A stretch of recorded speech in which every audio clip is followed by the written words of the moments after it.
Il était une fois, dans un petit village niché au pied des montagnes, vivait une jeune enfant nommée Amani. Amani était orphelin, ses parents étant décédés alors qu'il n'était qu'un bébé.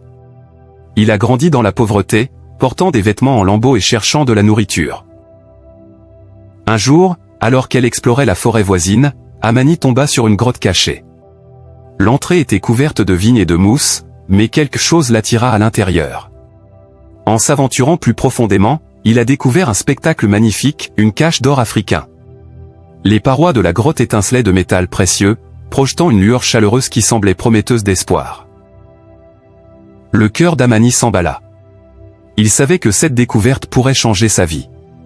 Avec une détermination retrouvée, il collecta autant d'or qu'il pouvait en porter dans ses petites mains. Il s'est juré de l'utiliser à bon escient, pour se sortir de la pauvreté et aider les autres en cours de route. La première chose qu'Amani a faite a été d'acheter un petit terrain. Il a construit une maison modeste et planté des cultures. Bientôt, ses champs prospérèrent et il eut suffisamment de nourriture à partager avec ses voisins. Les villageois étaient émerveillés par sa soudaine prospérité, mais Amani restait humble. Ensuite, il a investi dans l'éducation. Amani a embauché des tuteurs pour lui enseigner les mathématiques, les sciences et la littérature. Il dévorait les livres, désireux de découvrir le monde au-delà de son village. Son esprit s'est élargi et il a rêvé de créer quelque chose d'extraordinaire. Si vous aimez ce genre de contenu et n'insistez pas de aimer et partager, ça me fera plaisir. Poursuivons notre parcours. La richesse d'Amani a augmenté de façon exponentielle. Il a construit des écoles, des hôpitaux et des bibliothèques pour la communauté. Il a parrainé des enfants talentueux, veillant à ce qu'ils reçoivent l'éducation qu'ils méritaient. Les gens ont commencé à l'appeler « le bienfaiteur en or ».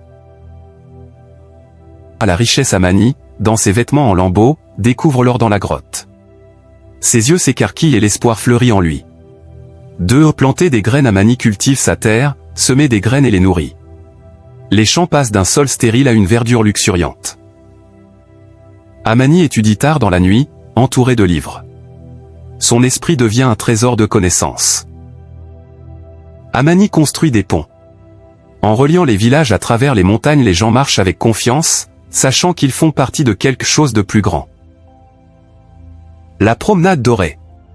Enfin, Amani, désormais vêtu de belles tenues, marche parmi les adultes dirigeants, érudits et visionnaires. Sa mallette dorée ne contient pas seulement de la richesse, mais aussi des idées et des rêves. Ainsi, l'héritage d'Amani s'est étendu bien au-delà de son village. Son chemin doré a inspiré des générations, leur rappelant que même les plus petits d'entre nous peuvent changer le monde.